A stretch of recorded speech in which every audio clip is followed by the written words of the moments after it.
Bom dia, meus amores. Aqui é a Prodiana. Tudo bem com vocês? Hoje iremos revisar o assunto fontes e fatos históricos. Por favor, abra um livro de história na página 12.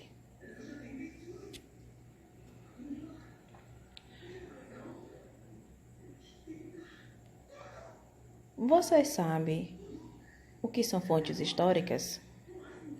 As fontes históricas são vestígios do passado que permitem que o historiador desenvolva sua pesquisa e responda questões referentes a elas. Dessa maneira, as fontes assumem um papel de total importância para a pesquisa histórica, dando credibilidade à mesma. O termo fonte é compreendido como um documento que registra e comprova o vestígio do passado. Até o século XIX, acreditava-se que o passado só poderia ser estudado por meio de fontes escritas oficiais, o que limitava o trabalho do historiador somente a esses documentos. Contudo, a partir do século XX, passa-se a compreender como fonte histórica tudo o que foi produzido pelo ser humano desde os primórdios, ou seja, desde antes da escrita.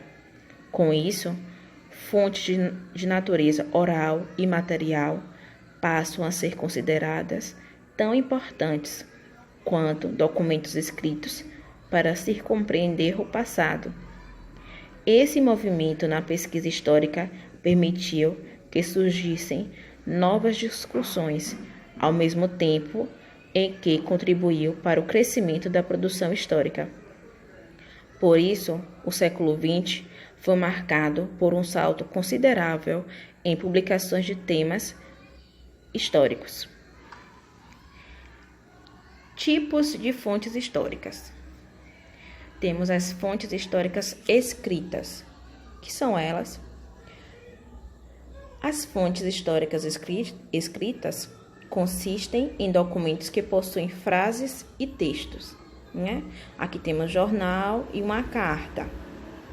Mas discursos, leis, livros, letras de músicas, poemas, jornais, revistas e folhetos também são fontes escritas.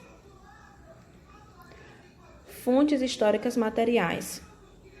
As fontes históricas materiais são os vestígios do passado deixados pelo homem. São as fontes mais amplas que existem, pois tudo que foi produzido pelo homem desde a sua existência é possível de pesquisa. Podemos exemplificar algumas fontes materiais, como temos aqui, no exemplo, né, a máquina da datilografia e uma máquina de costura antiga, né?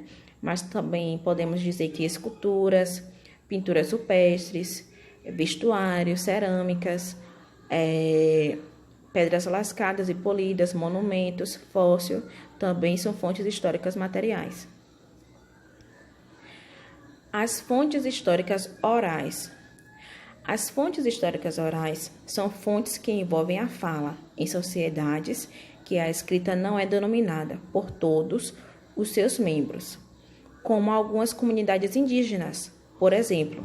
Sua história é narrada e transmitida pela fala dos mais velhos. Assim, a memória do narrador se torna uma importante ferramenta para se construir a história que passa de geração para geração.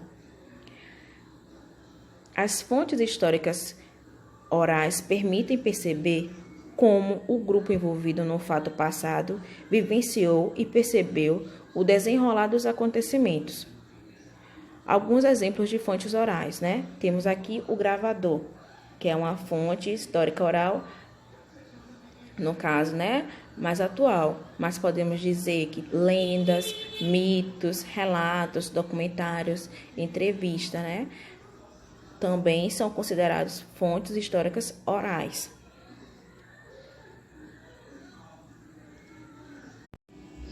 Vamos falar agora sobre fatos históricos.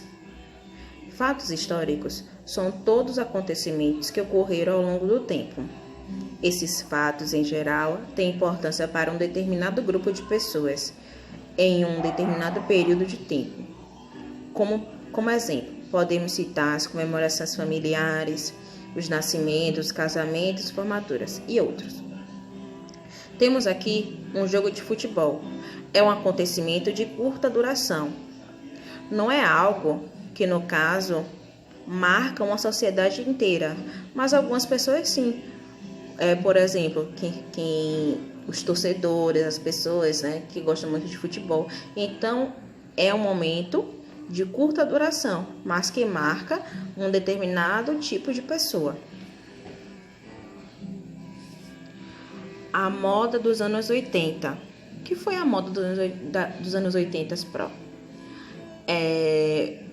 Foi uma época em que, né, extremamente intensa e inovadora, porque a moda lançava tendências para todos os cenários culturais, estilos diferenciados. Então, foi um momento de média duração, foi um momento que, como o futebol, que tem ali 1 hora, né? O futebol é um momento de curta duração, porque ele demora ali 1 hora. Então, a moda dos 80 foi um acontecimento de média duração, porque ele não foi algo que, como eu posso dizer a vocês, nem que demorou muito, mas que também nem foi tão rápido para acabar, né? Para vir, no caso, outra tendência e ser esquecido daquela. Então, por isso a gente chama de média duração, um acontecimento de média duração. Depois veio Alexandre Magno, ou Alexandre o Grande, rei da Macedônia, num período de 366 a.C. a 323 a.C. Foi o responsável pela formação de um grande império. Expandiu as fronteiras do conhecimento humano, integrando diversas culturas, acontecimento de longa duração. Então, o que o rei da Macedônia fez foi algo de longa duração, né? Porque ele expandiu o conhecimento humano por vários lugares. Então, isso demorou. Por isso te fala longa duração. Bom, meus amores, por hoje é só. Um beijão da Pro. Se atentem aos slides. Façam as tarefinhas de vocês, que já a gente vai voltar para nossa rotina, indo para a escola, nos vendo nossos coleguinhas, viu? Um cheiro da Pro.